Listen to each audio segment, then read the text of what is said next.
And welcome, ladies and gentlemen, to the latest episode of Game Rivals. I am one of your hosts, Maxemillian X, and with me, as always, is the Master of Zen, the Warlord of Warzone, Sean Templar. How's it going, Sean? I'm good. I don't know if I'm a warlord, but I'm good. How are you? I'm good. I'm good. It's been a very interesting couple of weeks. To say the In the least. gaming world, there have been a lot of ups, a lot of downs. Personally, there have been some cool stuff, um, some more not less cool stuff, but more painful stuff because I finally got my second shot Yay. of the vaccine, which is great. But going to bed every night with a fever is not. So yeah, now at least I'm okay, no fevers. So cross your fingers that in about a week and a half, I'll be officially fully vaxxed. So that's a little bit more protection for myself and for others. So that makes me feel good. If I had Um, a confetti gun, I would pop it for you right now. uh, yeah, yay, thanks for that. Yeah, and other stuff, but I think I'll talk about it in what we've been playing. So let's just jump right into the news because there's a lot to talk about. Yes. Um, so the week we posted our episode, I think it was the week we posted our episode. Or was it last week? I think it was last week we had EA Play. It was last week, yeah. Yeah, so last week we had EA Play finally, and they have been ramping up towards it with these EA Play spotlights. And I don't know what your opinion is on the EA Play spotlights. I kind of feel like um, the EA Play spotlights is what you would have had if they did a E3 presence and they had like the developer interviews because that's basically what they are. Okay. But they didn't want to put it all in the EA Play because then the EA Play would be too long because it's not like an in-person event where they can just space these kind of interviews out. So then you're like, okay, let's just do like these specific vignettes leading up to EA Play, which are the spotlights that focused on either specific games or specific game genres, if that kind of makes sense. Because they had one about like shooters that was specifically focused on, the stuff that Dice is working on. And also Um, Apex Legends, I think. yeah, so including Apex Legends and Battlefield 2042, which looks super awesome. Yep. And then there was the rumor that they were announcing something right before we were going to record the previous episode. And after we recorded the previous episode, we found out what that was. I didn't put it in the show notes, but I think we should I, at I least think address you're it. you're confused. Are you talking about the Ubisoft thing? Yeah, the you. Oh, right, that was Ubisoft. That was not EA. My bad. Um, I actually don't even want to talk about it because it's just that You bad. blocked it out of your mind. It's just that it's so bad. What is it called again? X Defiant. Yeah, Defiant X or X Defiant. It's a Goodness first-person gracious shooter me, running it's so bad. on the Snowdrop engine, which is basically the engine they use for the Division. And it's just a first-person shooter in which they grabbed the Division, Splinter Cell, and Rainbow Six, and they just threw them all together. And they said like, "Hey, this is some new, super cool, innovative first-person Squad based shooter." shooter. Squad-based shooter done by Ubisoft San Francisco. Well, never And heard of what they. Ubisoft. No, we know what San Francisco used to do, right?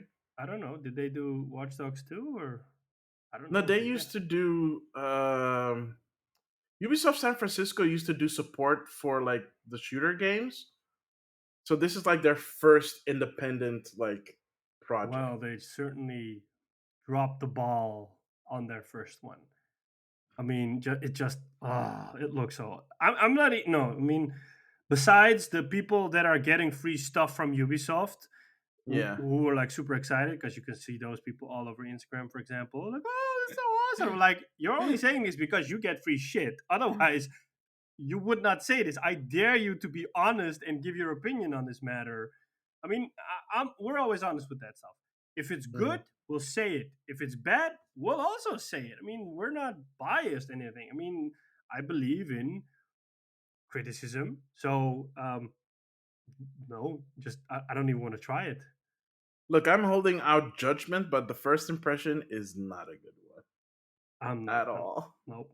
I mean, it's basically God, what is another squad based shooter? I mean, isn't Rainbow Six Siege like a squad based shooter? It is, but I don't know if it. I don't think it's. I don't It's think not they're. PvP though, right? It's PvE. No, no, it is PvP.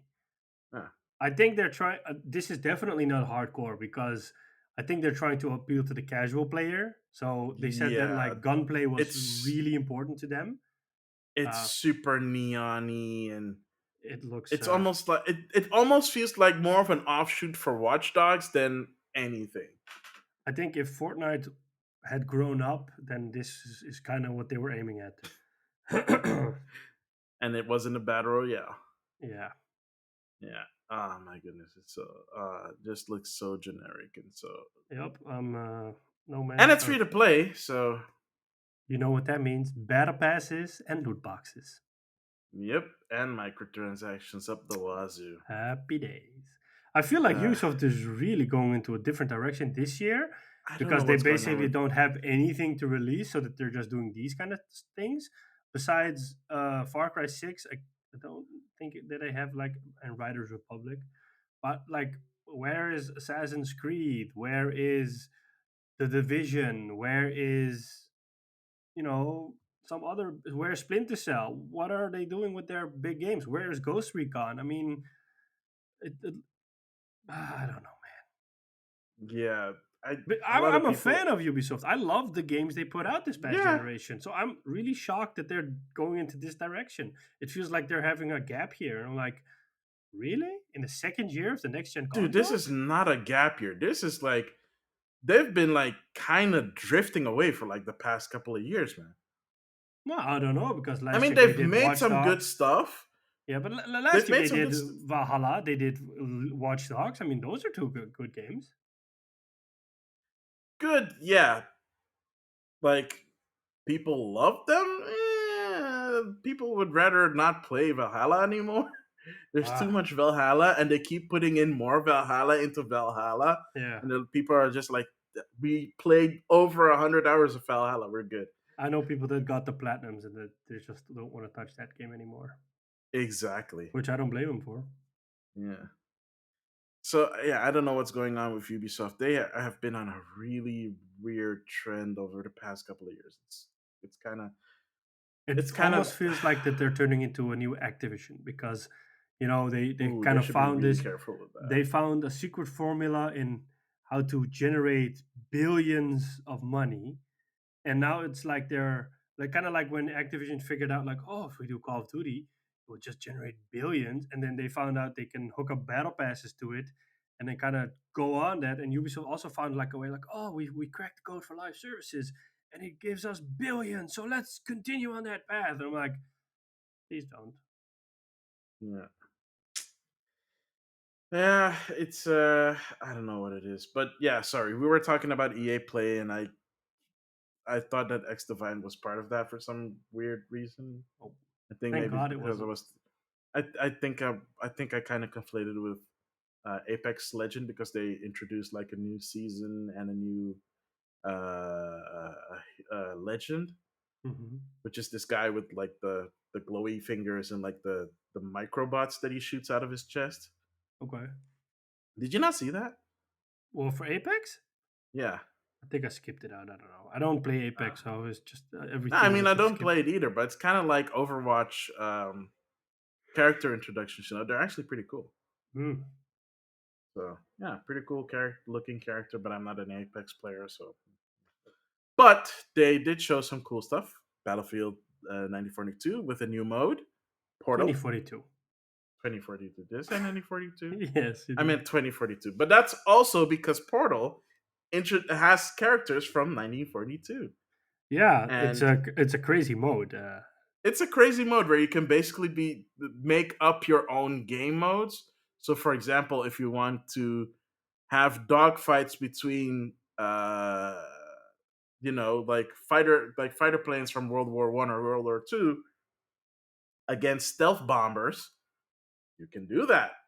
If you want to put up medics versus, I don't know, engineers, you can do that. You can do anything. You can say, well, we're doing land battles, we're doing air battles only, but everybody has to be on a plane wing. You can do that. It's Yeah. basically the crazy stuff that people used to do in Battlefield multiplayer. They made a mode for that. Yep. And they've The added, only yeah, Yeah, sorry, yeah, they've added they a lot of added. content from previous games. So Battlefield 3 is in there, Battlefield Bad Company 2 is in there, Battlefield 1942 is in there, Battlefield 2042 is in there. So you can make these really crazy combinations. And I mean, in the trailer, you saw modern day medics with defibrillators fighting against medics in the Second World War with knives. I mean, just think of it. Yeah, and this is only the beginning because based on player and community feedback, they will add even more. And apparently, the tools for Portal are basically the same as the developers are using, and it's all going to work through a web browser. So it'll be pretty Oh easy no, to are they do that. doing that again? I don't know if they're doing battle log, but at least the tools are web based, which is a good thing in this case because then at least you don't have any clunky controller issues that when you have to specifically tie menus together or stuff like that. I mean, from a user interface and usability point of view, it looks really nice. Battlelog was terrible. You get used to it. Mm. But yeah, I mean, it looks cool. It looks fun. I'm actually kind of Definitely. excited. I'd love to try it out. Um, just because of the wackiness. Because so, do you remember Battlefield Heroes, that free to play game that came out like 15 years ago? I remember One of that. my personal favorite games. So you could do all this crazy stuff in that. It was basically that, but in like this super cartoony style.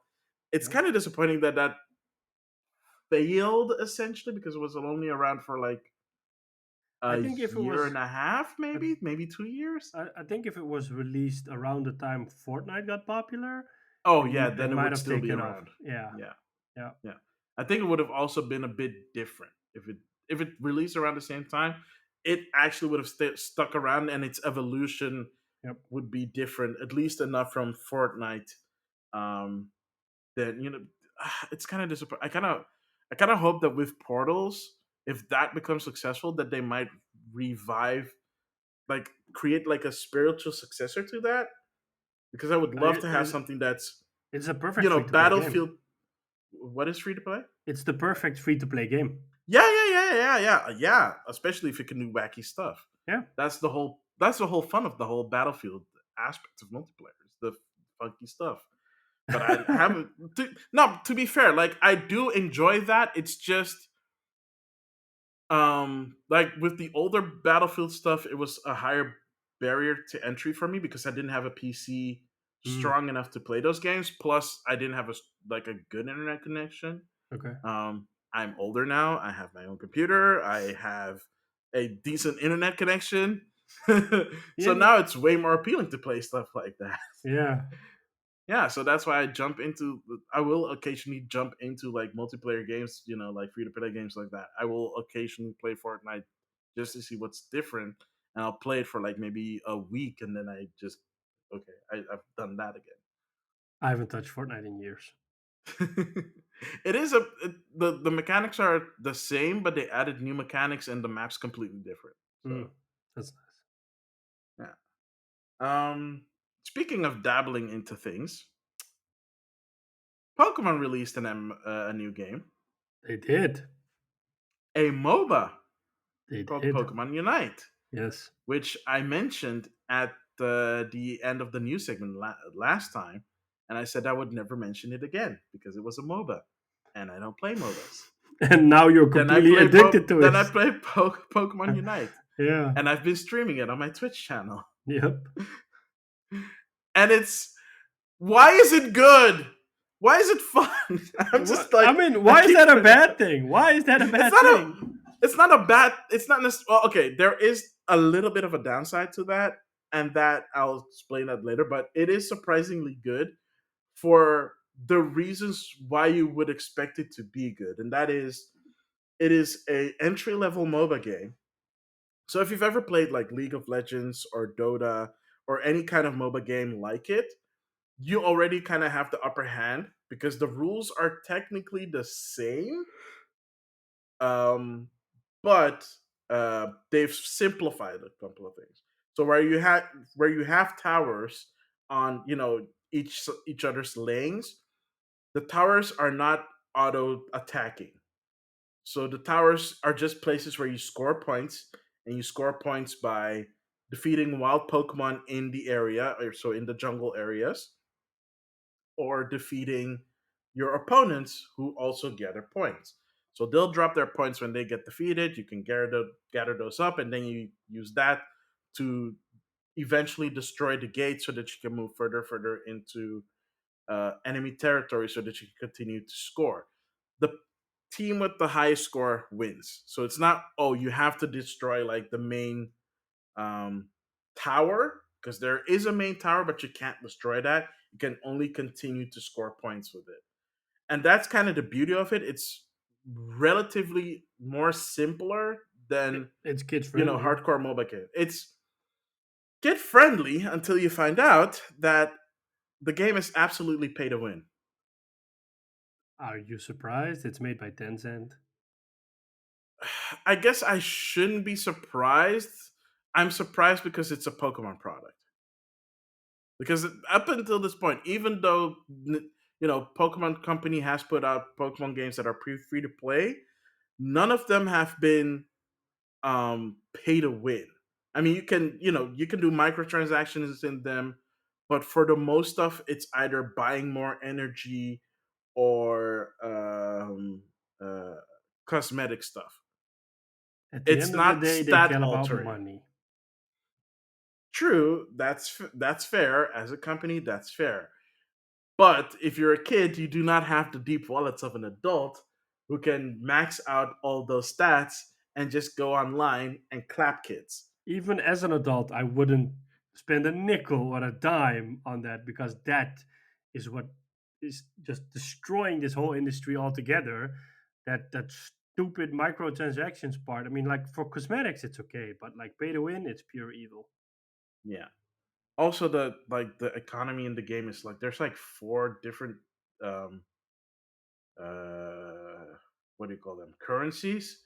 So there's like three currencies that you can earn in the game while playing the game, and only one currency that you buy into so that you exchange with real money.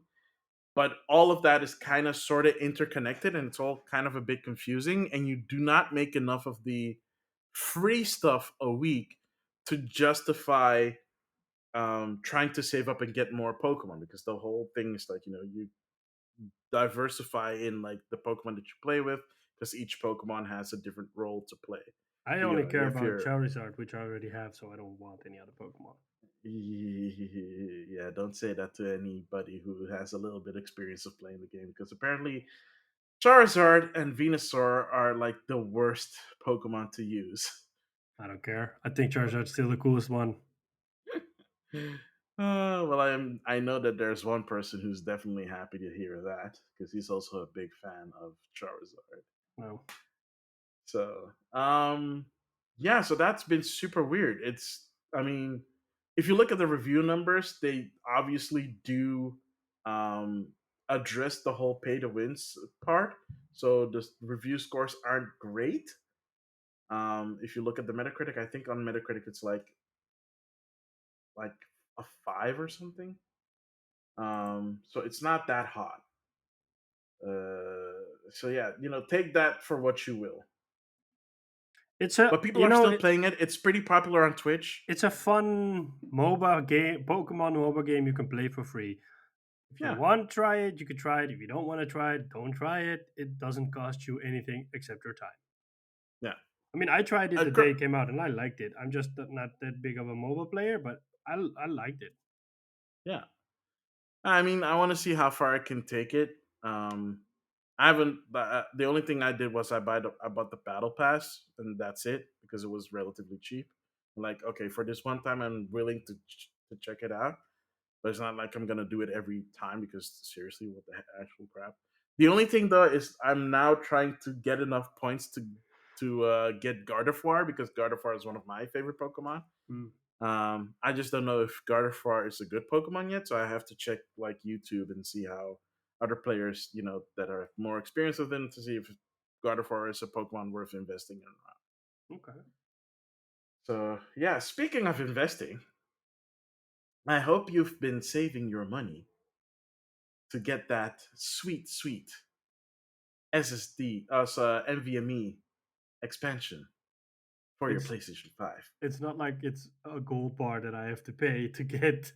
It's relatively I make it affordable. sound like it's super exclusive, Yeah, but it's not. you're like, oh, you just have to give your liver, and then you can upgrade your storage with 250 gigabytes.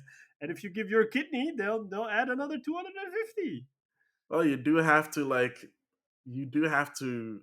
increase your reading and understanding skills I because think there's people a are lot of. making it far more complicated than it already is.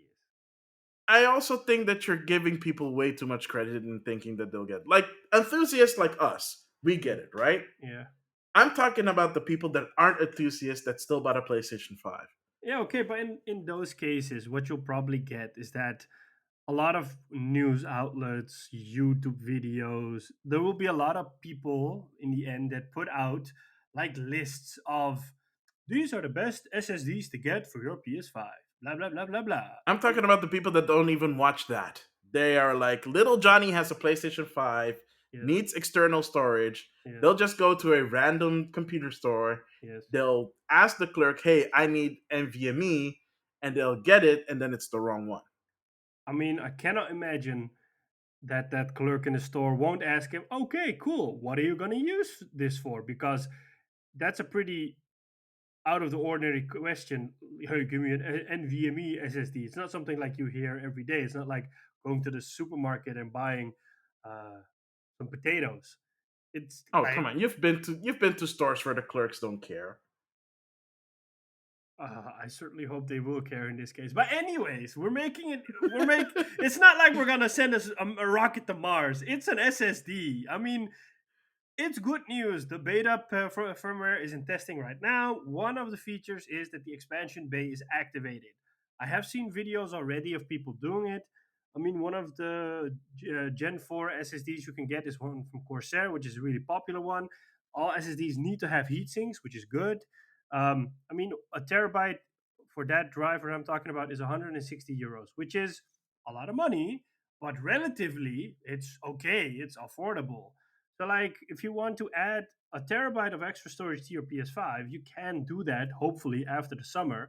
And they're doing some more cool stuff as well. They're adding 3D audio to your TV speakers now. So you don't have to have a specific headset to get 3D audio. You can just do that with your TV speakers. How?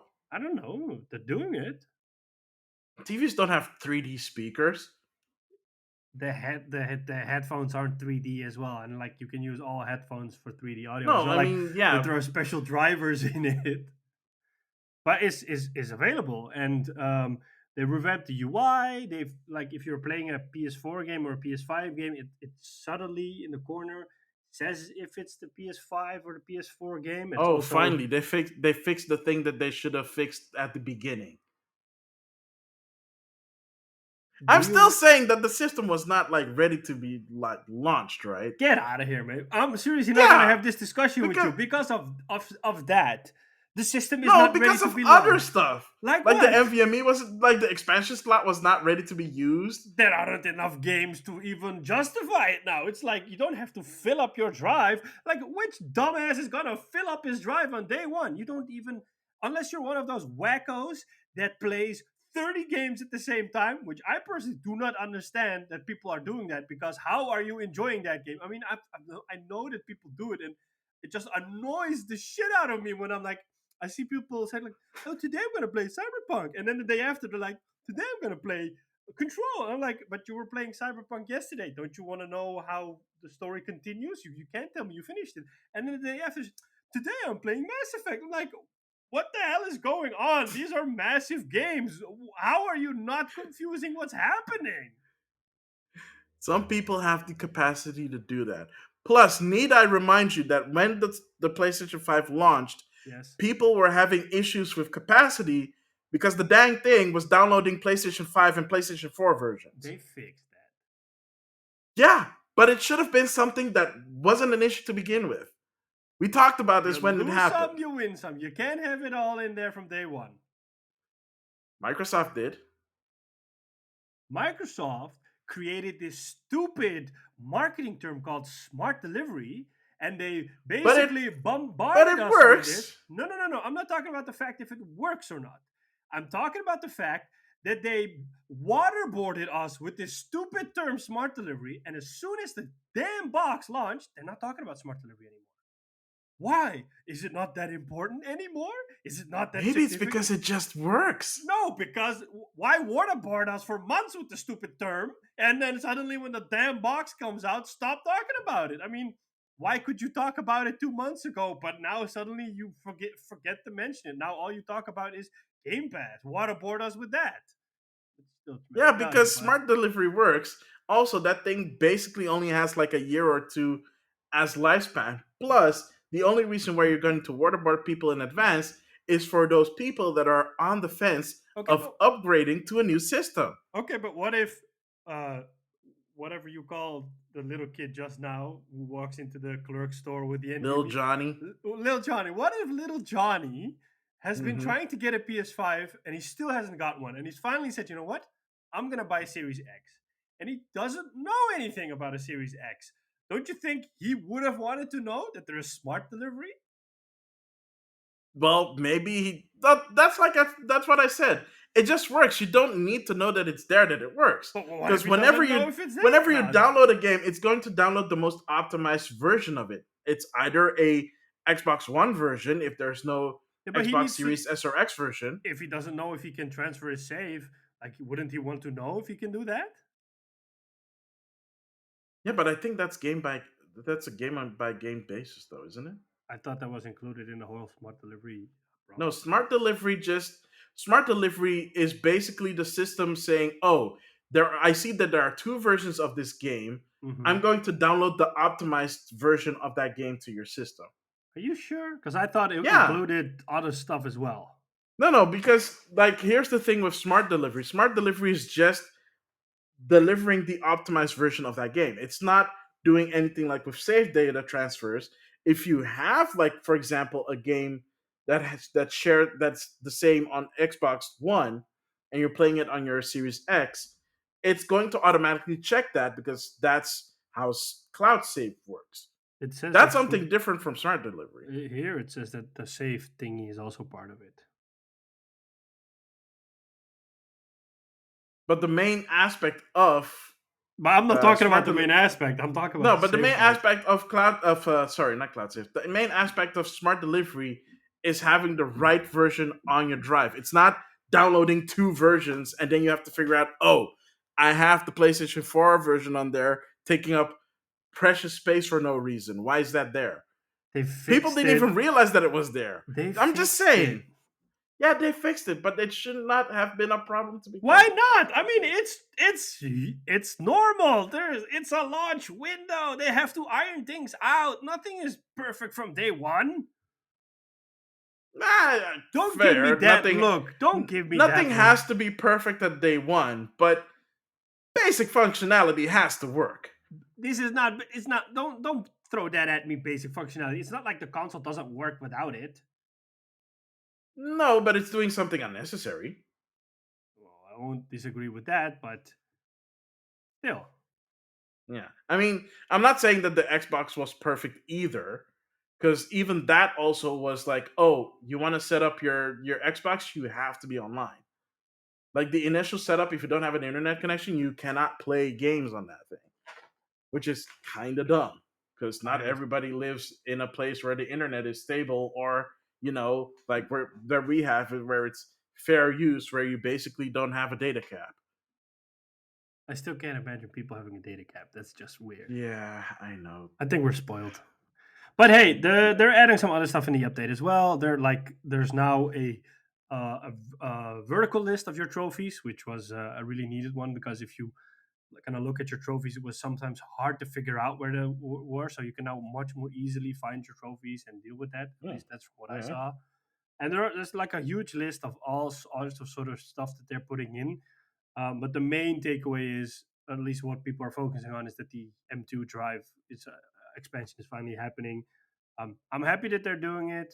Um, I'll probably use it when it comes out, even though I don't have a lot of stuff on my PS5 now. But maybe that's because I'm a bit more conservative. I'm like, if I don't play it or if I'm not intending to play it, it's okay to not store it on there. Whereas with my PS4, I have a 2 terabyte external hard drive on it. I just dump everything on that. Fair. Speaking of fair, um, you know what's really fair? Getting games for free. And you know what's really, really fair? Getting first party games for free. Yes. And, well, I mean, we already talked about it a little bit, or at least we mentioned it. Game Pass value just keeps getting better. Yes. And one of the games that they finally added, well, added because it just got released, was Microsoft Flight Simulator. Oh, wow. Okay. Whoa, Yeah, I really know. Very, mysterious. very bad segue. My apologies. I would try to make like a flight thing, and then I couldn't think of anything that would make sense. But yeah, It's so okay. yeah, Flight Simulator got added to Xbox, which is really cool. Yeah, Um, I think this is the first time that Flight Simulator has actually ever been on console. I don't know, So, but from what I've seen, it really looks good and it's really well optimized. yeah. It runs buttery smooth, and I also read that they either brought out a patch or that they're going to release a patch soon for the PC version, which also has a lot of optimization in it, and that is even Hmm. without them adding DirectX 12 support because they're also still working on that. But they've been able to do some CPU optimizations on the PC side as well, which has done the frame rate like a huge boost. So I think it coming to consoles has done well for both PC players and for console players. Hmm. Um, and yeah, I mean, you can play it with an Xbox controller if you like, and from what I saw, it plays pretty nicely with an Xbox controller. You don't need like I fancy flight sticks or something.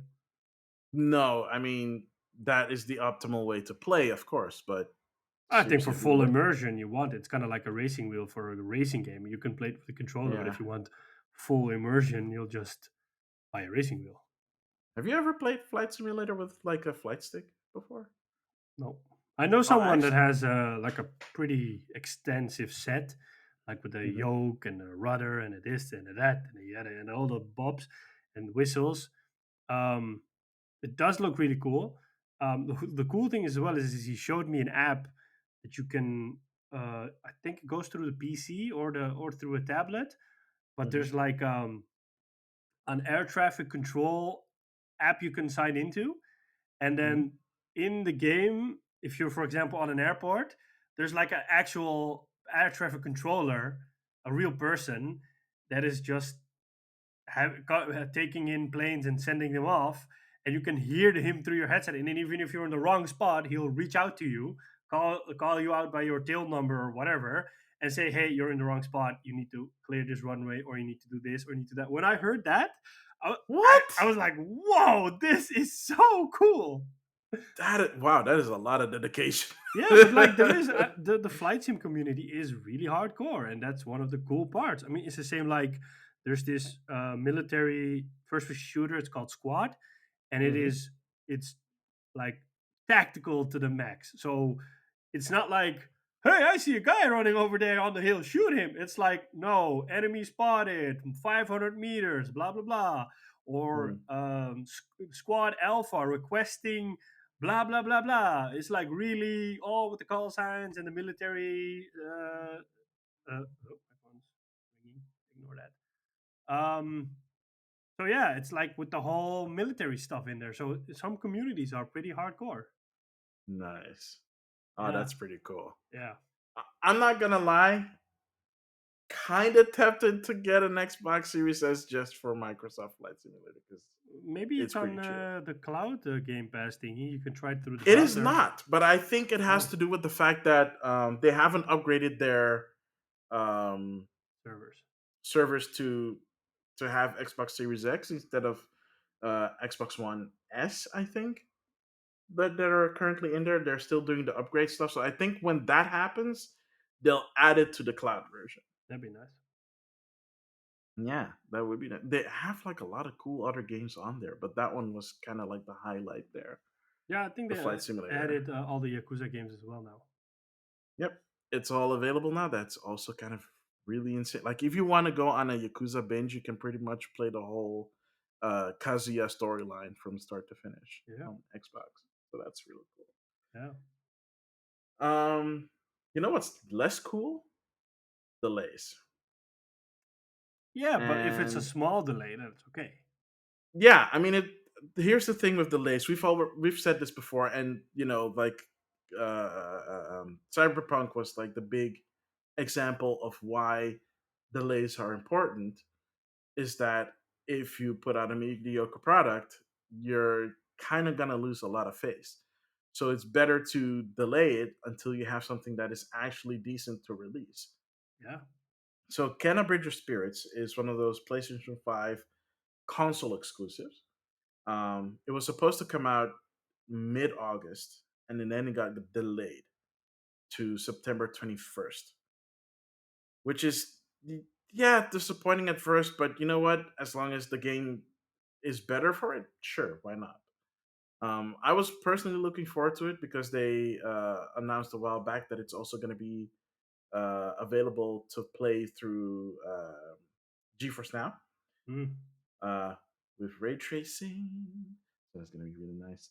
Uh, so I've been looking forward to that. It's coming out on the Epic Game Stores. So when that comes out, I'm probably going to get the PC version through that because just the game just looks so friggin' good. Well, now people can buy Ghost of Tsushima, the director's cut, and completely play that. And then by the time they finish it, they can buy Kenna Bridge of Spirits. Wait, when's that coming out? August 20th. Ah, okay. Huh. They also said this week that the Iki Island expansion for Ghost of Tsushima is basically the size of the first island in Ghost of Tsushima, which is a pretty big island. So I think it's around 10 hours of Hmm. content on on the first island, and I don't think that is that's like the first act of the game, and that's not even counting all the side stories and stuff you have and side activities. So if you upgrade to if you already have Ghost of Tsushima, the upgrade to the PS5 version is $30.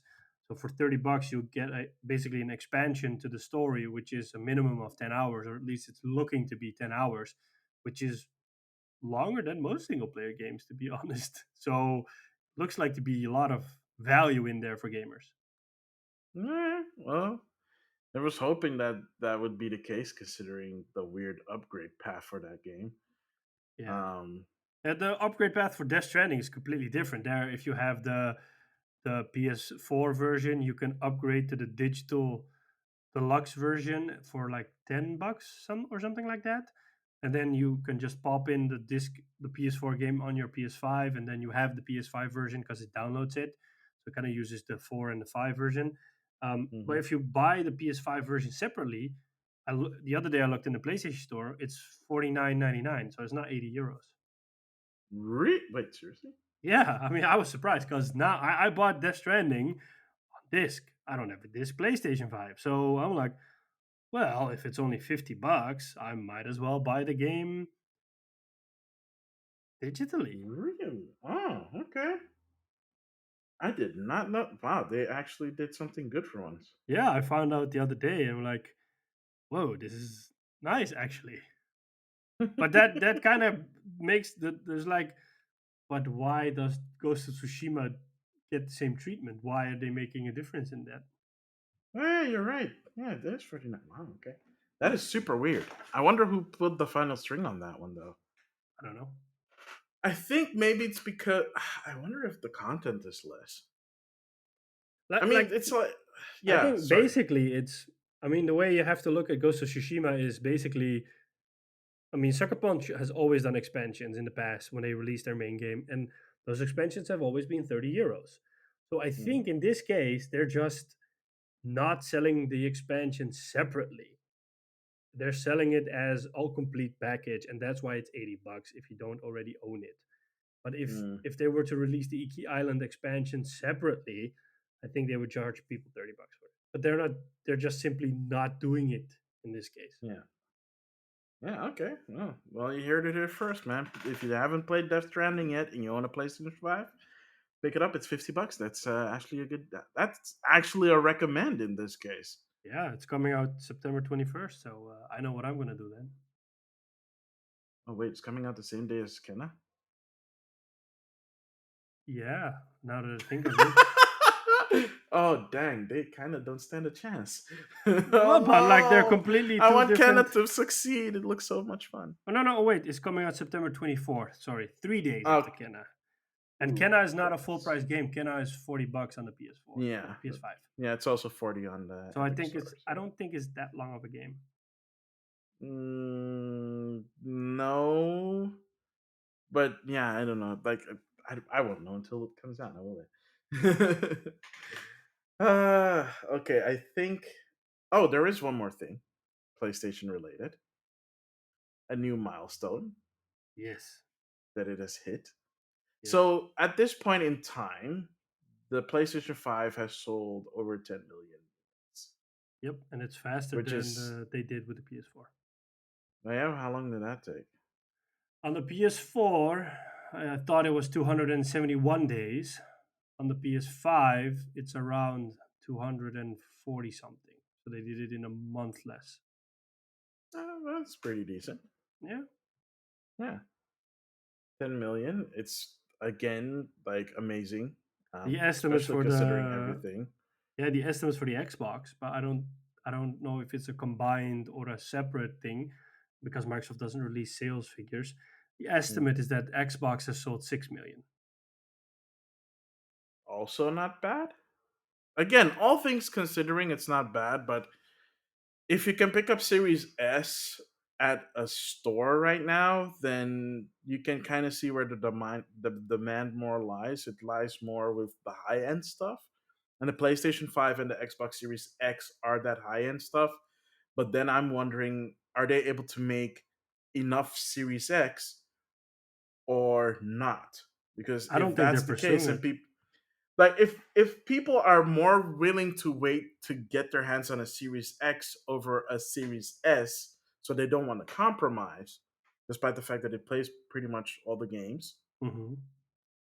then I can understand why the sales are technically less than the PlayStation, because people are willing to wait for the X, but they're taking a longer time to be produced. In theory, if that's the Yeah, case. yeah, I guess. I think it could also be that either people are waiting for a blockbuster such as Halo. So maybe because they're like, there's not a lot to play on the on the Xbox right now. I might as well hold out to Halo because Halo is a system seller. So Mhm. you might see like a huge spike, but again, I think the data is a little bit biased because Halo's coming out in the holiday season, so you already have a spike there. But like if the trend keeps on going in January, February, March, in which they keep on selling a lot more Xboxes, then it could be that that because Halo came out. I don't know if Microsoft is pushing as hard as Sony because Jim Ryan has said we're incredibly proud of this milestone, but our work is not done because we are still trying to meet the demand of the consumer. We have found ways to make the PS5 faster and to churn them out faster. It's just simply that we cannot meet demand because it's just so big. Um, Mm. so they're like in a luxury position as a company that they just no matter what they put out, it just gets sold. Whereas with Microsoft, one could argue that they're like not in a rush because they're maybe betting more on Game Pass. They're like, yeah, well, people can buy an Xbox or they can just buy Game Pass and have Game Pass. Yeah, yeah, and like more and more like third party games are also releasing day and date on Game Pass. Yep. Um, not obviously like the AAA stuff; those tend to wait a little longer. But like the smaller, like B tier games.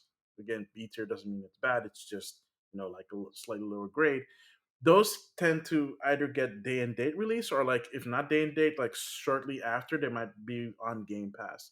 And Yep. it's a great value for that fact because it helps those developers get recognized for the work that they do, and people might actually see it out other games that they've made, or they'll hear good stuff about, um, about the game, and then they'll get it because games are not permanent on Game Pass except for first party games.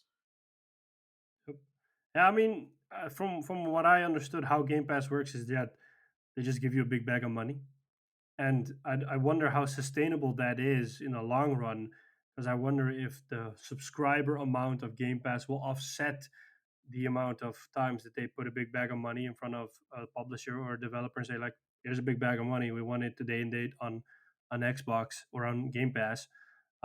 Because basically, if you're looking at what's happening in the PlayStation case, is that Sony built this tremendous first party lineup in the past generation. They have a lot of trust, I would say, from the gamers, and that's probably the reason why people are buying a PS5 right now, because they're like, they were 399 last generation, which was $100 cheaper than Xbox.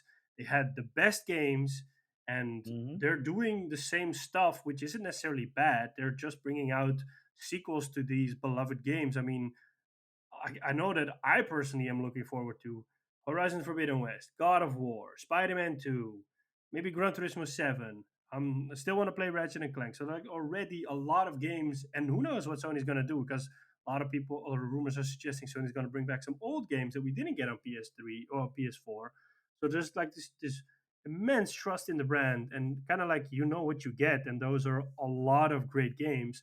So then it Hmm. automatically becomes a no-brainer for someone to say like, "Well, I had a PS4, I'm going to buy a PS5 because it's easy." It's kind of like with a phone. If you to buy a certain phone and you like it, there's little incentive for you to switch because it just works. Why should you switch to another brand? At least that's Yeah. how I work. Yeah. Uh, yeah, I know how that feels. Yeah, I mean, I guess there's still a lot of goodwill left, but Sony has to be a little bit careful with how they treat that goodwill that's still there, to not lose it. Yeah, I Because mean, the last thing what people want is them to become the arrogant Sony that was there in the beginning of the PS3 era, in which they thought like, we got this. I mean, no, it's not. everybody's gonna buy Lair. Look, 6 axis controls. Or Warhawk, which actually I hope they bring back Warhawk, because I loved Warhawk. Warhawk is basically Sony's answer to Battlefield, and I played a lot of Warhawk on PS3. I love that game. That would be the second reboot that Warhawk would have gotten. I got the sequel Because, Starhawk, but that wasn't as popular as Warhawk. but wait, which sequel? Because like Warhawk was originally a PlayStation One game, and I then know. they rebooted it for PlayStation Three. Did that get a sequel? The PlayStation Three one, Yeah, yeah, or yeah. It got a sequel called Starhawk, and it had a single ah, player campaign, and it had the multiplayer, and it was more set in the future. So it was a bit more sci-fi, but they had like cool mechanics like building, so you could gather resources, and then you could airdrop like a cannon or a wall or something, a building to get your tanks out of. So like you could build a whole base, which was really cool. But that game wasn't as popular as Warhawk. no, yeah, Warhawk was they really cool. might. And maybe they'll revive it. Maybe they'll revive it. There are rumors that they're working on a Warhawk remaster. So Hmm. Wait, like a remaster of the PlayStation Three game? yeah, Oh, okay, that'll be interesting. yeah. Yeah, I think we've come to the part that's a little bit less awesome, Unfortunately, and like everybody's been talking about it in the game industry, and it is something that needs to be acknowledged. Um, and it is something that we used to kind of report on, but that like these kind of news articles kind of disappeared over the couple of years that we've been doing this. Because well, like one of the first things that we ever reported on the podcast was the allegations at Riot Games, yes. which I'm assuming still not like the most awesome place to work if you're a woman. and we can add Activision to this list. Yes. And if the lawsuit that has been laid out, and it's a really big one, um, if all of that is true, then I don't even know where to begin. Because this has been an investigation by the state of California for the past 2 years. They've looked into complaints of you name it, man. It's there. Sexual harassment, discrimination, intimidation. Um, uh, what else? Like, oh gosh darn it! It's so much. It's so very very bad. Like we thought that the riot stuff was pretty shitty, Or the Ubisoft stuff. but or the Ubisoft. Wow, almost forgot about the Ubisoft stuff. That was pretty crappy too. Mm. And yet, nothing that they did compares to the Activision's lawsuit. Like the stuff that's in there, like I kind of don't want to even repeat some of the stuff. Like one of the worst things in there is that one of their female employees took their own life during a business trip with um, one of her superiors, a male superior, and he brought some very questionable. How do I even say this without adult stuff? And apparently, she was already being harassed like by other people there, including that guy, and that was basically the thing that tipped her over the edge to take her life. And and the initial response that Activision had was like there's the obvious really crappy um Corporate corporate response. corporate response, and not even that, oh, um we're looking into these allegations, flat out denying it, and then saying that the lawsuit is hurting the company, and just not even acknowledging the fact that there's something wrong going on with them. And apparently it's been going on for a really long time, because apparently there have been people just like outing their own stories on social media. When the story hit, like if you hit Twitter, it apparently blew up with Activision Blizzard employees, both current and former, that brought their experiences to the table. Two former executives wrote apology letters. Too little, too late. I'd say, because you were there when it was happening, and you know that when stuff like this happens at a company, any company, the only reason why it's perpetuated is because from the top down, nothing is being done. They know that it's happening, and they just don't care, because all they care about at the end of the day is making money. And I get that as a company, that's your goal. But at the same time, your goal should not just be making money while a pretty big chunk of the company is being undermined, is being misused, being abused, and just not being cared for Yep, to like it's this extreme point. And like we always say on the show, and we've said it in the past, and we're saying this again now, is that the like we always hope that developers are getting the best care, because either it's crunch or stuff like this that's happening. That's not good. You want your employees to be like taken care of, so that they can do the best that they can, and like deliver the best experiences that your fans are gonna get. Because now, like, I don't know how other because I the last time I played like an Activision Blizzard game is, I don't even remember what I think. Warzone. Gosh darn it, you're right, Warzone. It's only the So that, biggest game out there right now. yeah, true. I keep forgetting that that's part of that. Oh, good grief. Yeah. So and then you have like the whole like the Blizzard part of it, and it's just really really sad when you find out that companies like this are just that toxic and this that horrible. And now that it's come out, they're the state of California is suing them, and they're like, oh well, if you're gonna sue us, we're gonna take our business elsewhere. It's like, who But that's, cares? I mean, yeah, but it's like the most childish response you can give because basically you're like, well, you know what? We'll move our headquarters and our business somewhere else, and we'll just keep on doing what we did. So we'll just keep on having everyone harassed and abused and whatnot, and we'll just do it somewhere else where they don't sue us. And like that's not the way to do business. That is Yeah, not the way to. And the worst part about these things is people will still keep on playing the game. So it's not like that they're going to lose a lot of money over this initially. It's not like you and I are suddenly going to stop playing Warzone. Even if we do, it doesn't matter because it's their products generate billions of dollars. Everybody buys the new Call of Duty every year. So it's not yeah. like that it's going to hurt them. It's only going to be like the shareholders might make an issue out of it. Their stock I price might go down. Their CEO might get fired, which, to be Oh, honest, isn't the worst. please let him get fired over this. Like I've brought it up before. I hate Bobby Kotick because he's like the worst person on the planet.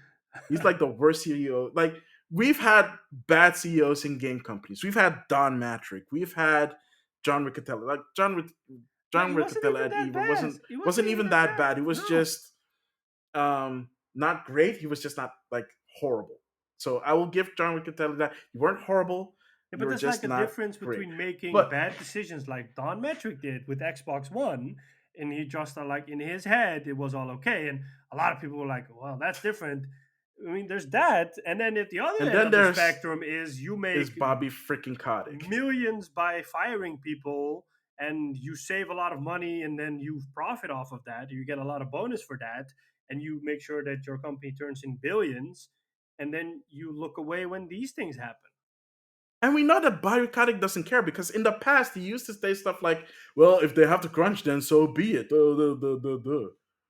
Like he doesn't care about the developers. He doesn't care about the employees that work at the company. All he cares about is that they make the products that make the money for the company. So he This makes the is one of the money. reasons why when Blizzard got bought by Activision, everybody was scared for Blizzard because they were like, "Oh, this is gonna kill the Blizzard half of it." I'll tell you that someone sent me, a friend of mine sent me an article a while back, and he said if Activision hadn't bought Blizzard, this would not have happened. And I thought, like, I think you're right. And just quickly look back at what it was. It had to do with a Diablo game they released in a bad state. And then he said, like, yeah, but if Blizzard hadn't merged with Diablo 3. Activision, no, I think it's Diablo 2, the remake, or Warcraft, or let me just quickly look it up. Oh, you mean the Warcraft 3 remake? I think it was that one, but I'm just quickly scrolling to see if I can find his response and Yeah. reply because he said like if Activision hadn't merged with Blizzard, Blizzard would never have done this. It sounded like such a money hungry move from Blizzard that you were like, okay, I'm really surprised.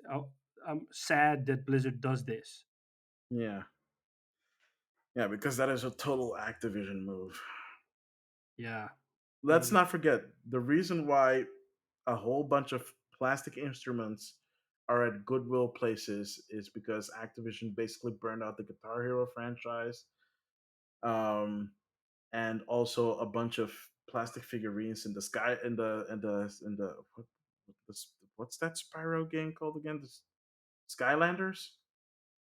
The one with the toys? Yeah, the Skylanders. Yeah, yeah, yeah. Yeah, that's also Activision. Not yeah, not anymore, but they used to. It says here that Blizzard didn't want to postpone Warcraft 3 Reforged because of pre-orders.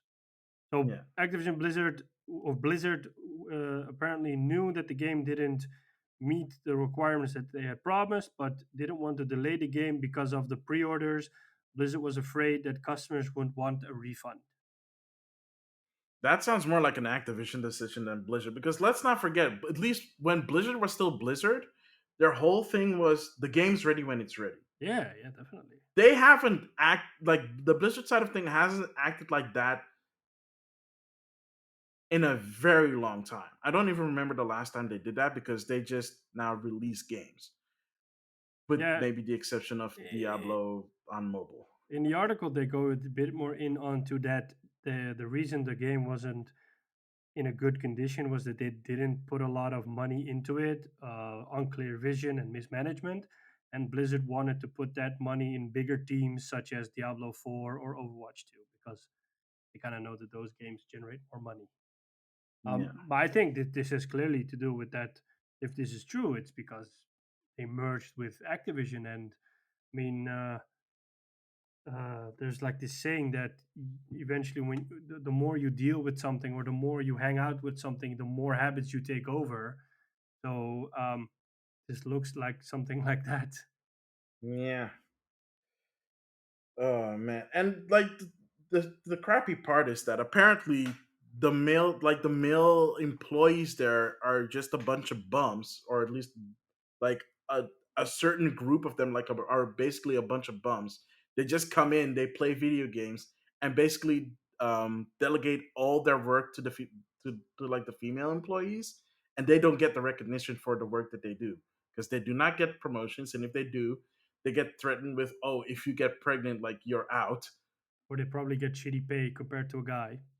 They obviously get that because that also came to light that their pay is like terrible compared to like their male counterparts, despite the fact that they don't do much, or at least the ones that don't do much don't do anything at all. All they do is do what something that they call a cube crawl, where they get hammered and then like go through cubicles and like talk like racy stuff and like very disrespectful stuff, and it's just, oh my goodness gracious. I really hope that this law again, like this lawsuit, needs to basically mm, hopefully open the eyes of at least the shareholders to like give the upper echelon like a proper shakedown, like get rid of like the toxic leadership from the top, and just hope that that works, and I hope that it leads to um, like better what would you call that? What's the word I'm looking for? Like, Better work circumstances for the female yeah, better employees. works. Exactly. Thank you. I couldn't. I was so pissed off. I couldn't even think of the word. Yeah. So, my heart goes out to like all the employees there, um, especially the female employees that have to go through all this crap. Um, I hope, I really hope that this lawsuit makes their work environment a lot better than it is right now, and that in the long run, that Activision actually becomes a proper place to work, and hopefully in turn it makes it a proper place to make good video games and not just churn out stuff that just makes money. I don't know. I mean, I condemn these things. I mean, I've always taken a clear stance on this, and I've always said that the great thing about being a gamer is that it brings us all together. And Exactly. no matter if you're a guy, a woman, no matter your orientation, your religion, your whatever, it doesn't matter. It brings us all together so we can enjoy gaming. And Mhm. that goes for the people that play the games as for the people that make the games. So I mean, I really hope that it gets better there. I feel that this is not the end. I suspect a lot of companies do this, and that it will eventually come out. I mean, if you're doing it, if no matter your size, it will come out eventually. No matter who Yeah. you are, um, Ubisoft, it came out. Riot, it came out. Activision came out. If whoever does it, it comes out. And I think that the only way for it to get better is if it comes out, so that there is more, that they spend more money and more attention on improving circumstances in certain companies, like equal pay. That's just like fundamental. Why is there such a big pay gap? Yeah. Treating people fairly. I mean, so what if a female employee gets pregnant? So what? Why is that a bad thing? I mean, there are in the Netherlands as well. You have loads of companies that just, Yeah. when I mean, I know someone. She went on leave because she's almost due. Like their company is like, before she went on leave, she's like, hey, do you need something from us? Do you want to work from home? Do you need extra arrangements? How can we make your life and your work for us more comfortable? Because at the end, happy employee, happy employer. And Hmm. it will pay it out in dividends if you're a great employer, because that person will stick with you because you're such a good employer to them. You're so Exactly. accommodating to them. It will pay out tenfolds in the long run, because that person will never leave you. That person will be loyal. That person will be a happy employee. And who knows what more it can come from that. So I never understand this whole part about, if women get pregnant, oh, what, like what? It's not like they're gonna drop a nuke on the world. Is something super cool that's gonna happen. It's gonna be new life that's gonna appear. That's a cool thing. Exactly. Yeah, something that Yeah. should be celebrated instead of something that should be feared. Yeah. Uh, it's just Yeah, gross. But speaking actually of about Ubisoft, apparently even after the whole thing came out, things have not really improved all that much. So just because we're not hearing anything about it doesn't mean it's going good or bad. I mean, yeah. they've been really like if you've looked at the last couple of Ubisoft Connects, like the pre-show kind of has a clear agenda, or like it has a agenda They're where all they're in on trying to diversity. exactly, and it's Yeah, like you're really pushing that image forward, which is fine if that is what you're really doing, yeah. right? Don't do it because If you want people to think that you're doing it. that you're doing it, because Yeah, that is even more shady than not doing anything at all. yeah. Um, so yeah, I think with that heavy one, we are going to go for a quick break, and when we come back, we have what we've been playing.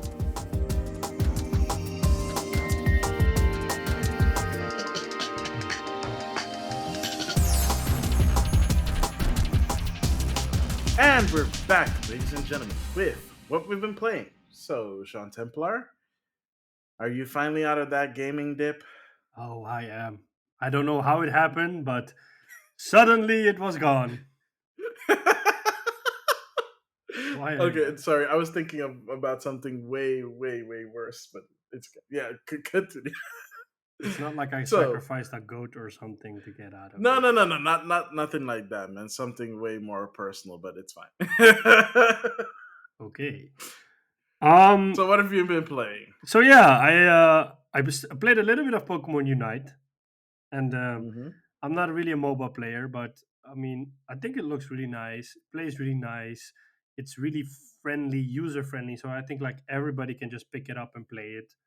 Hmm. Um, I'm actually surprised they did this on Switch and not on handheld, like on mobile or something like that. I Oh, it's thought, coming to mobile, but it's coming out in September. okay, well that obvious. Okay, but yeah, I mean, I think you can pick a starting Pokemon. I picked Charizard because it's my favorite. I don't care if it's the worst Pokemon. I won a few matches, so I'm really happy with that. Um, and then yeah, because it's not really my game, it was more like just trying it out and seeing what the fuss is about. Hmm. But yeah, I mean, I saw you play it on stream a couple of times. It's really, I think you love it. Obvious. I enjoy it a lot, yes, Yes. I went. but I'll talk more about it later. I know that I if I have to pick one genre of single player games that I really like, it's generally open world games. So I had a few open world games that I still hadn't either played or finished. Um, Hmm. so I went back to Ghost Recon Breakpoint, and I started playing that again. I'm I think 6 hours in, something like that. I mean, it's not the best. I mean, if you compare it to Wildlands, Wildlands was really good, and this one is like okay. It just it doesn't play smoothly. So like it's I don't know how to call it. I mean, you can notice it with mechanics like when you're aiming, it's not just missing that little bit of smoothness. Or when you're driving, the handling of the cars, it's okay, but it's missing that little bit of smoothness, and that's my biggest thing with the game. It just lacks a little bit of smoothness. If you look at where it came from, because I bought it when it came out, secondhand. And if you look at where it is right now, the game has come a tremendous way. I mean, you didn't have AI team buddies in the game when it came out, and you have that now. So like they've added a lot of stuff, and they really made a great game out of it. I think they took it from a 4 to like a 7.5 to an 8 maybe. So there's been a lot of work in it. Um, yeah, so I'm just trying to make my way through the single player. I moved my PS4 from my living room to my bedroom, so I have it hooked up to my 4K monitor. So I don't. So I kind of made that distinction, so it's easier for me to like kind of, I don't know, go into like, okay, now I'm gonna play this game, or I'm going to in PS4 mode, and I just sit here behind my desk and just my trusty old DualShock, just play those games, and for some reason it's working. So um, I'm playing that, and then yesterday I saw someone post that the Avengers game that came out on PlayStation and Xbox and the whole shebang has a free trial this weekend, and it's the full game. Oh, And it includes the next gen version, or at least the PS5 version. So I downloaded that yesterday, and I've been playing that for the last 2 days. I'm only playing the main missions because because I don't know when the trial ends, either tomorrow or on Sunday or on Monday. So I at least want to get through the single player campaign, and then maybe I'll do the side stuff. But I've mm, been playing through that, and with that as well, you can see like that I played the game initially when it was in beta, and I didn't like it at all. That it felt so mediocre, it felt so repetitive, and I thought like, okay, why don't I like this game? And I think it has to do with that the bar for superhero games has just been raised a lot lately. I mean, in the past, superhero games were these really crappy, shitty games. Sometimes there would be like a gem in between them, like Spider Man 2 on the PS2 at the time.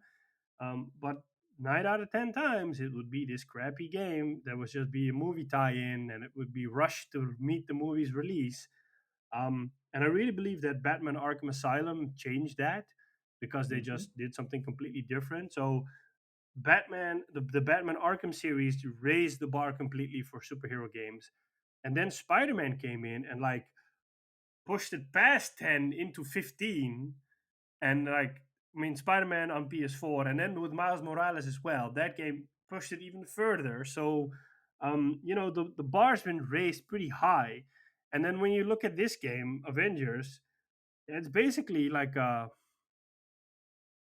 wouldn't call it a hack and slash game, but it's basically like a beat 'em up, a brawler game. You just pick your. It's like when you grab a beat 'em up and you grab Destiny or a live service and you mix and mash them together, and you throw in some pasta sauce, Avengers pasta sauce over it.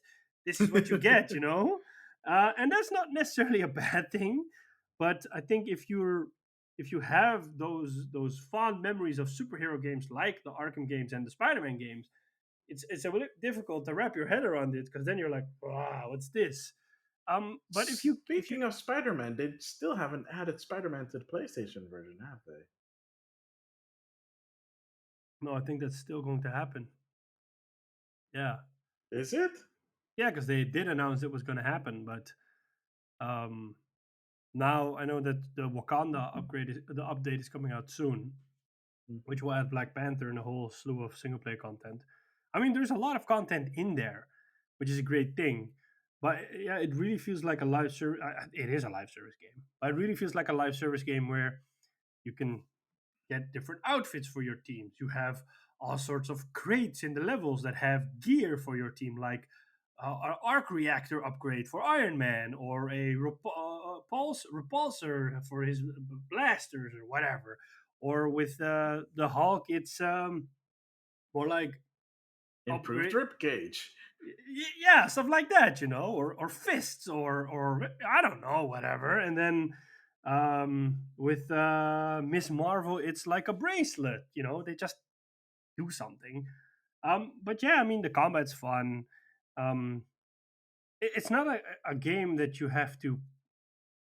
I mean, just turn your head to zero. Just numb yourself out. Just don't expect anything big, and just have fun. I mean, that's it. Just have fun. Don't expect some crazy, emotional, story-driven experience. Don't expect end game. Just have fun, and then it's an okay game. I mean, I always said if the game would be $10, I would buy it. Well, now it's free, so I can play it this way.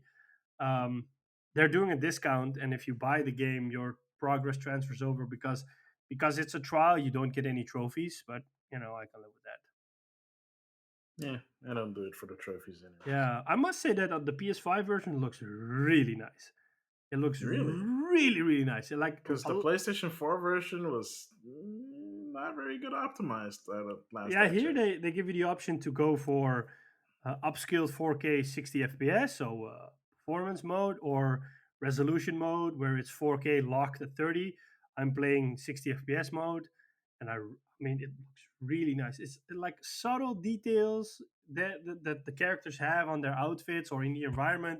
It just looks really nice. So um, you can notice that the Crystal Dynamics, the people behind Tomb Raider, made this game because there are like subtle things in there where you're like, I've seen this before in a Tomb Raider game, but that's okay. I mean, that's the experience you bring to the table. That's Yeah, what you yeah. see when you play The Last of Us. You're like, well, I do see Uncharted in here a little bit. That's just the experience The you bring to the foliage table. and stuff like that. Yeah. Yeah. But that's not a bad thing. I mean, yeah, I hope to finish it either today or tomorrow. I'm a bit oh I'm at 60 or 70% of the game, and I've been only playing it mostly today. And that's probably because I'm just doing the main missions. I'm not really playing the side missions. But that's more like because I don't know when the trial ends, so I want to finish it before the trial ends. Um, besides that, All right, so this is me, Max. I am calling it. We'll be right back after these technical difficulties.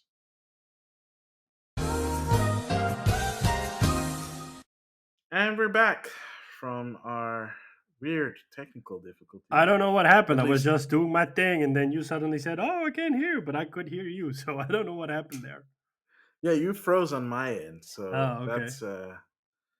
that's gonna be interesting to edit for both of us. But yeah, just finish your thoughts on Avengers. So yeah, I mean, if you just want to play a fun game and don't have a lot of expectations, which I didn't have, Yeah. um, just play it. I mean, yeah, the trial will probably be over by the time this episode airs, but I know that Square has been doing a lot of deals on this game in the last few months because I think they really wanted to sell.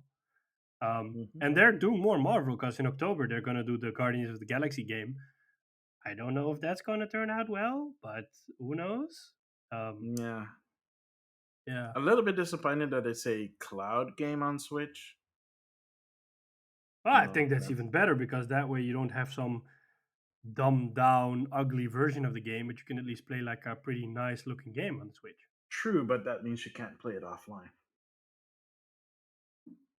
Uh, And if the game ever goes away, it's gone forever. You don't have a Switch version. You just have a cloud client, to be which is honest, apparently what they're doing now. Because like, I don't know if a lot of people want to play that game, let alone a second time.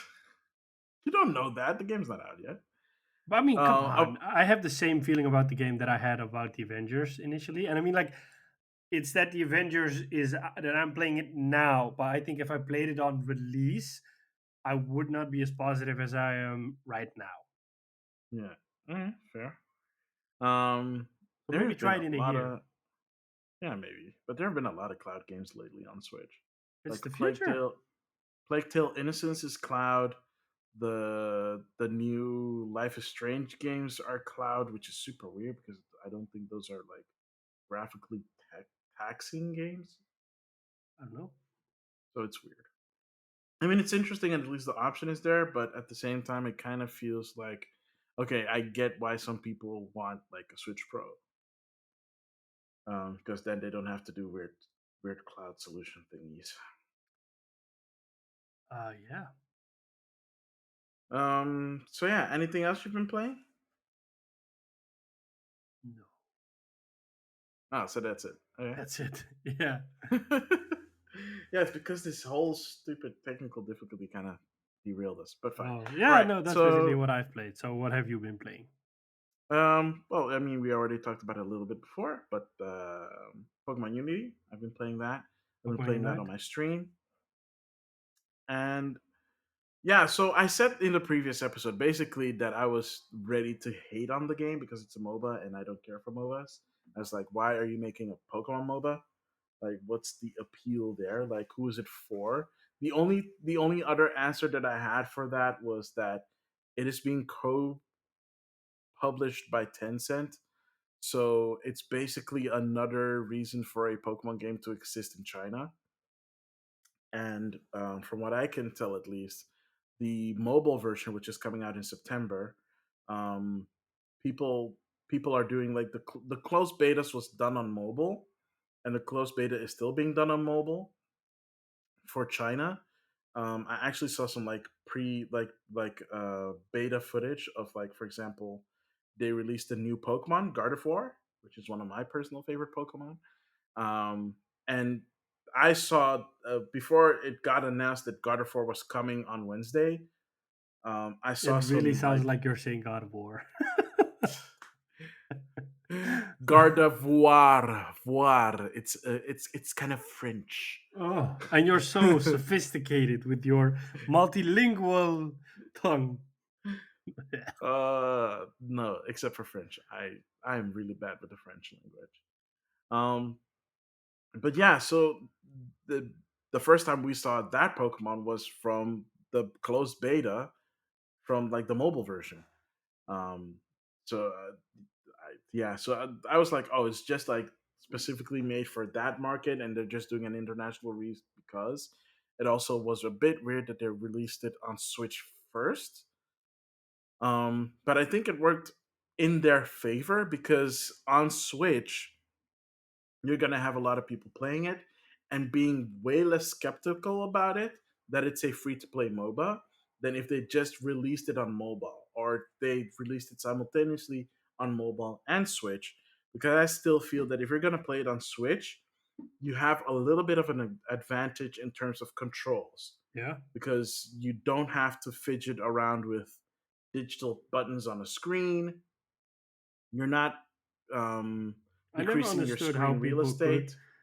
could play like shooters on a phone. I mean, I know that Call of Duty Mobile is really popular, but I A never lot of aim understood. assist. Yeah, but like I never understood how people have the patience for that, or like my hands would cramp up because you have to do all these strange moves to keep your character moving, and like I'm like no, just no. Some games are not meant for mobile.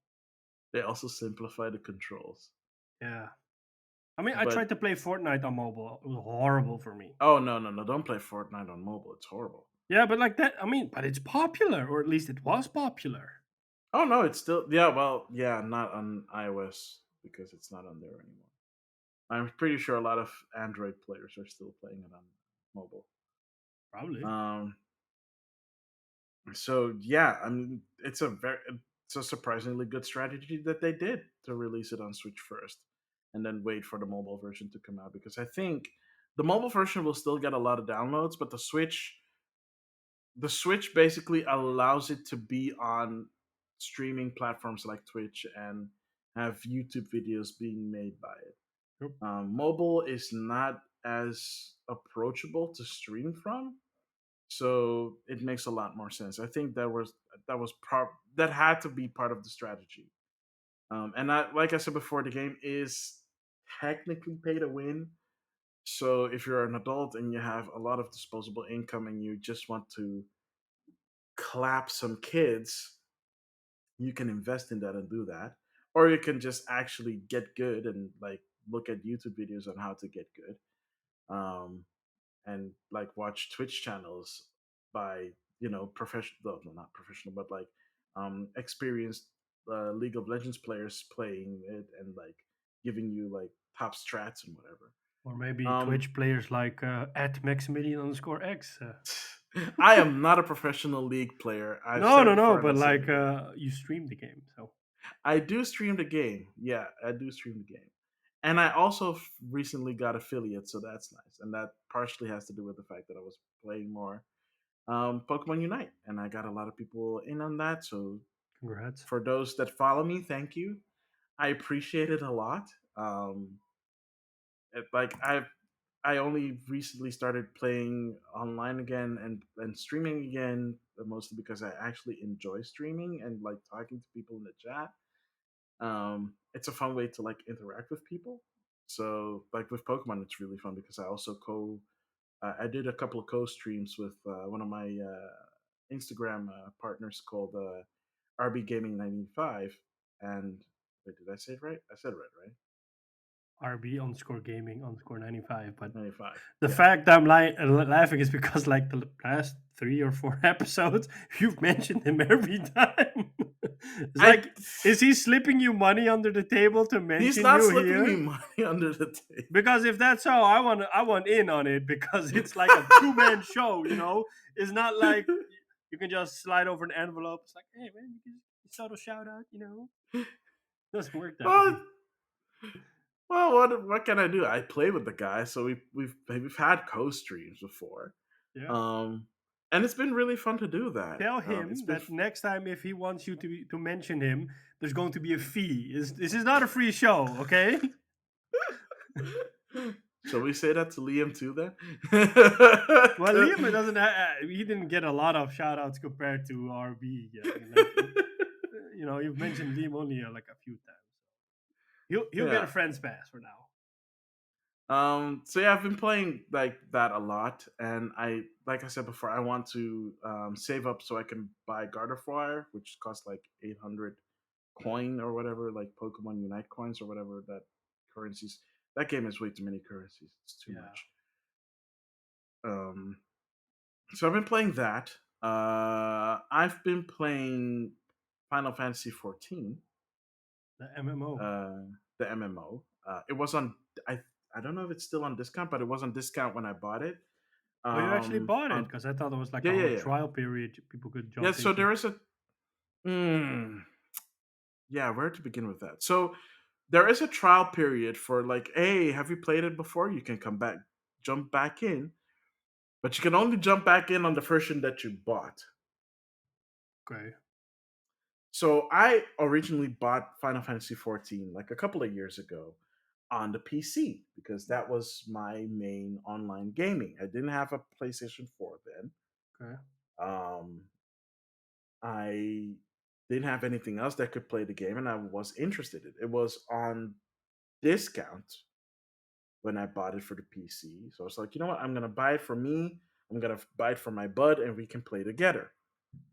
We ended up not really playing it together because the game was just like a couple of years after the reboot. Mm-hmm. So when they did the Realm Reborn stuff, so there was still it was obviously way better than version 1.0, but there was still stuff that they were working on, and we at that time we didn't really have a time to invest in MMO. Okay. Now we have a little bit more because of the whole COVID thing. We have a little bit more flexibility. Um, and like at this point, this game has become like like it has overtaken WoW. And everything considering that we spoke about in the previous segment, all the better. Because it is actually a really fun game to play. Like it's for one, it's really pretty. It's relatively easy to get into because now you can just mainline the main story, as long as you don't get distracted by all the quest bubbles around you for the side quests. If you basically focus on the mainline quest stuff, you can level up relatively easy and get to level 50. When I started playing again, I was still level 20, and that was like a week ago, and I'm already level 30 now, and I'm not even playing every day. Wow. So for that jump to happen, it's actually pretty significant. I'm actually level 31 now, and I finally got the job change because I was at the beginner job for like white mage, and now I am a white mage. But I want to eventually switch to red mage, but I can only do that after I reach level 50. I have So I'm no just idea trying what to those get things to. mean, but Those are job classes, man. If you've ever played an okay. MMO, it's a job class. And if you've ever played a Final Fantasy game, you know which job classes these are. I'm a rainbow mage. That's like our mage that has a little bit of all the other mages, who makes me like this super powerful mage. That is literally what a red mage is. Yeah, but mage sounds cooler than a red mage. Sure, dude. Sure, dude. So yeah, I've been enjoying that a lot. I do a little side questing here and there. That's more like you have different side quests. You have like super basic side quests that just give you more experience and more gold, or like more other stuff. Like if you want like items or something like that. And then you have side quests that unlock stuff in the game, like for example, there's this side quest that you have to do that unlocks the PvP, like a PvP mode. Like there's a specific island where you can do PvP. There's another like PvP event that you can unlock that you can basically jump into whenever. It's like this huge large scale PvP um, like war essentially. So it kind of feels like what you would have in like other MMOs, like as a big raid. So that's what that is. Um, and you can do also other side stuff, like for example, to get your mount. So now I have a chocobo that I can ride everywhere. I just did the side quest so that I can use a that same chocobo in battle as a battle companion, so that it'll aid me in battles. But they don't. They're not available in dungeons. So like in player instances, I can't use them because you're already playing with other players. And Final Fantasy 14 has these instances called duties where um, either like it's story critical or not, but you can jump into these duties where you're in an instance with three other players. Yeah, with three other players, and you each fulfill a role. Like it's mandatory. It Each duty needs a tank, a healer, and two attackers. So either ranged or melee. Okay. And because I'm a conjurer slash white mage, I'm the healer. So I basically have to always fulfill the healer duties. So I have to make sure that our team doesn't die, which I'm. Mm, I'm not saying I'm bad at it. It's just that I I kind of get distracted and I kind of want to do some damage myself, and it's like, oh crap, my teammate is almost dead. I need to heal him real quick. So yeah, I mean, I've been doing that, and it's been really fun. And it's way like I've played different MMOs. I've played Guild. What's Wars. it called again? Guild Wars. I've played. It's fine. It's fun. Like it's doable. Like Guild Wars is one of those games you really need to play with other people. Otherwise, um, well, that or you have to like really socialize in the game so that you can like it says it's Guild Wars. The whole point of it is to play with other people. World of Warcraft, I've tried so many times, but I could not get into that. Um, at least back in the day, it felt super slow. I don't know if I'm assuming they improved on it. But even when they're like, oh yeah, it's gotten better, it's gotten easier to level up, and I played, I'm like, I am not feeling like the level. Like it doesn't feel like I'm leveling up as quickly as I should. And with Final Fantasy 14, where it is now with the Stormbringers expansion, it feels really smooth and slick, and like everything just works and it clicks, and it's really fun to play. I don't think I'm gonna stream it because I like to take my pace with these kind of games. So I'm just gonna stick with it for like the 30 days that I have it right now. So the question is, am I going to buy another 30 days? We'll see. I'll let you guys know. Um, Other than that, I've still been playing a little bit of Stardew Valley, trying to get to the end of that, but trying to get to the end of the single player so they can do the multiplayer. Um, I I noticed rebooted. that you streamed Death Stranding. Yeah, I still kind of need to get back into that, but um, Final Fantasy kind of filled that slot. Hmm.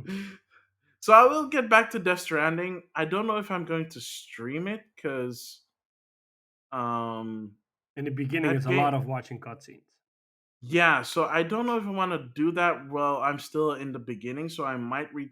I might stream it again once I've gotten past that part. Hmm. Um, but I do want to play it some more because it looks super weird and like I want to see where the story leads. That's the charm Um, of the game because it's so weird or vague. yeah, It kind of sucks you in because you're like, I want to know why it's weird, and then it keeps you going. yeah. So I still want to do that. I still have Persona 5 to play through as well. So, Oh wow. um, but yeah, Final Fantasy kind of came in because my friend was playing it, and like he's already level 50, and he's like a samurai. I was like, oh, that you know what? Let me just check it out. It's like $20 to get all the current expansions. So that was like, oh, okay, that's kind of a steal. So I did that. Plus the expansion for the next expansion for Final Fantasy 14 is coming out this fall, which looks really cool because there was like a paladin on the moon Mhm. in the the announcement trailer. It's like, what the heck is a paladin doing on the moon? I want to find out. So yeah, that looks really exciting, and I think that is it. I mean, I picked up Skyward Sword and I played like the first 2 hours, and I'm in the first dungeon, but I haven't picked it up since Pokemon came out. So I will pick it up again. I don't know if I'm gonna stream that one again though, because I don't know. It Do just you like to stream random games, or are you thinking about doing like a series where you just play a game from start to finish and you stream that?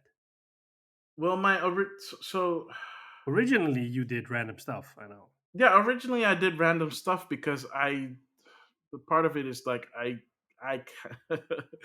I'm gonna be outing myself in this one, but I don't have the fortitude to play the same game for a really long time because I will fall out of interest of it and I'll just move on to like some other game that interests me. That's why the whole idea of me playing like random like my game titles are or my Twitch titles is always random time playing and then the game that I'm playing. This But with explains like why you never finish games, right?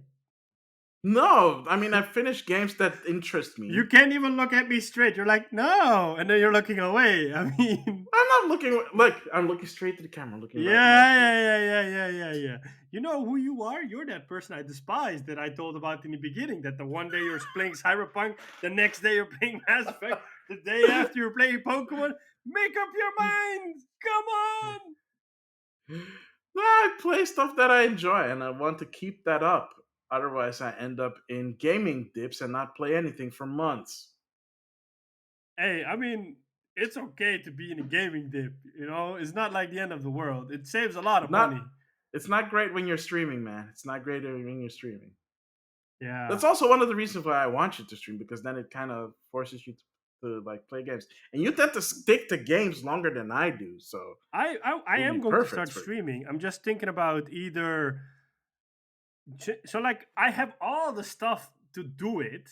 It's just like I don't want to go through the whole hassle about setting up stream labs with the whole stuff. So the other day I was just thinking about might as well buy a PlayStation camera and just put my PlayStation here and then just If you can find a PlayStation camera. Yeesh. I saw a PS5 camera yesterday. It was like they've come down in price. They're $50, and Oh I saw right, some sorry. The guy. PlayStation 5 has its own camera. I totally Yeah, forgot.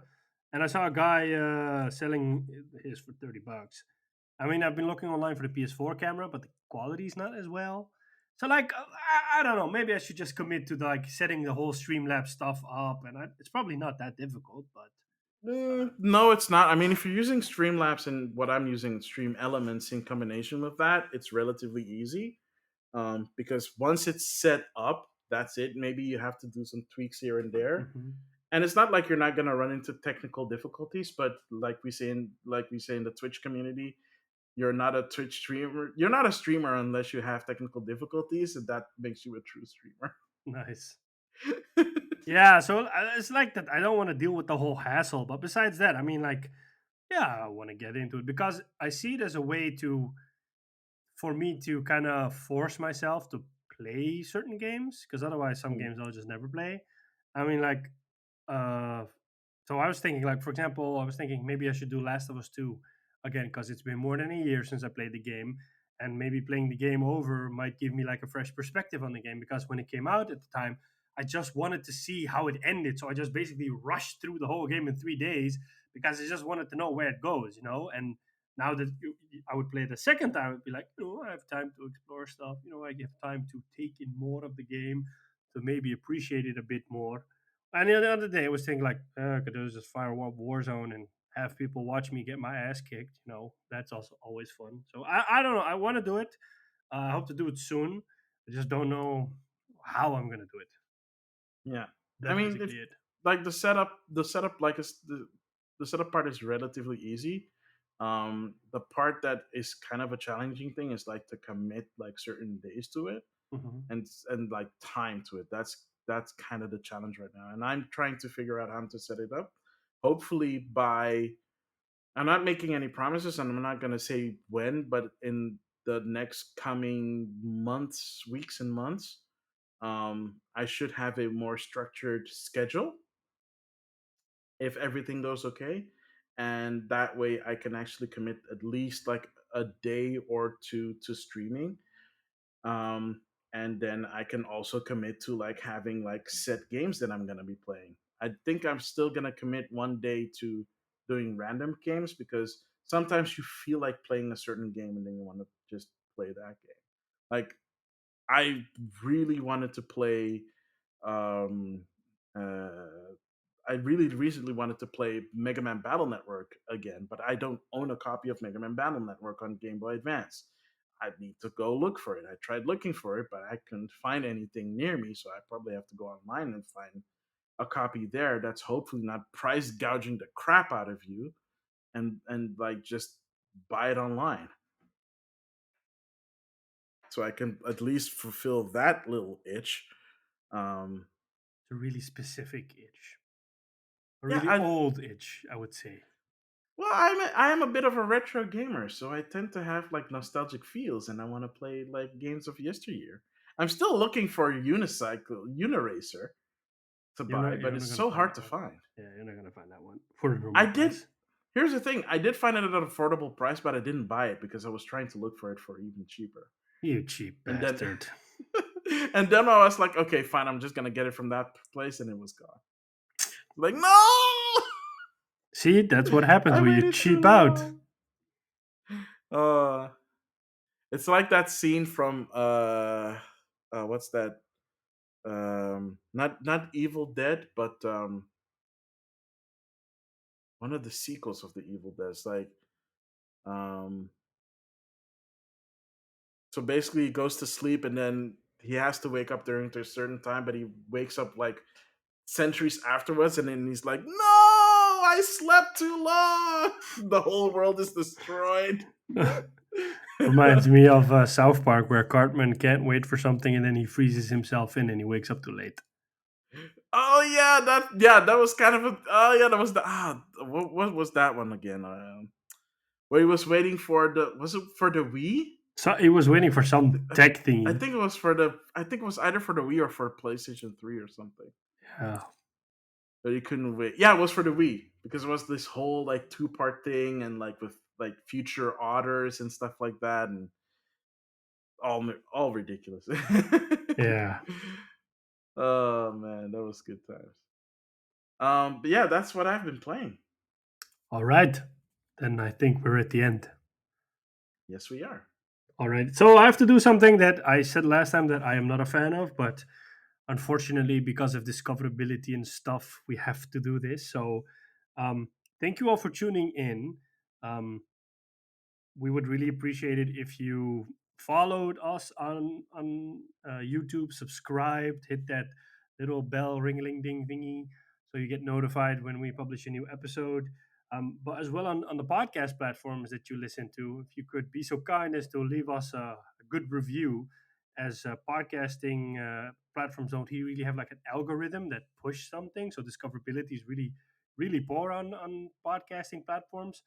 We love making this show, and we just want a lot of people to just enjoy the crazy stuff we talk about. And besides the things we do to make sure that a lot of people get to hear us, we sometimes need to ask for a little bit of help from the people that listen to us. And one of the things is subscribing or leaving a review. As I said, I'm not a fan of it because it doesn't feel um, really natural to ask that. Um, but it's not like we're doing it to get money or something. It's just more like, we No, want more it's people to be able to enjoy this. exactly. So thank you for that. You can find us on all major podcasting platforms: Apple Podcasts, Spotify, Google Podcasts, Overcast, Anchor. We're probably, you can think of it, we're probably there. You can reach out through email, gamerivalsfeedback@gmail.com. Twitter is @game_rivals_. You can find Maximilian there @Maximillian. You can find him on Twitch, also @Maximilian_X. Yep. You can find us on Instagram @Maximilian_X for him, Game Rivals for where I'm mostly at. On YouTube, but we'll leave the link in the description because YouTube sometimes if you just type in Game Rivals, it won't pop up um, because there are also other people that use tags and how that stuff works. But we'll put that link in the description. Um, If you want to talk to us, we are also on the Discord. The link yep, is also in the description of this episode and in all previous episodes. yep, and also on the YouTubes as well. Basically, I just copy the stuff that's in the episode stuff and I put it in the YouTube stuff, so you can find all the links there as well. So yeah, that's basically it. Thank you all for tuning in. I have been and always will be Sean Templar, And I have been and will always be Maximilian X. and we'll catch you on the next one. Later.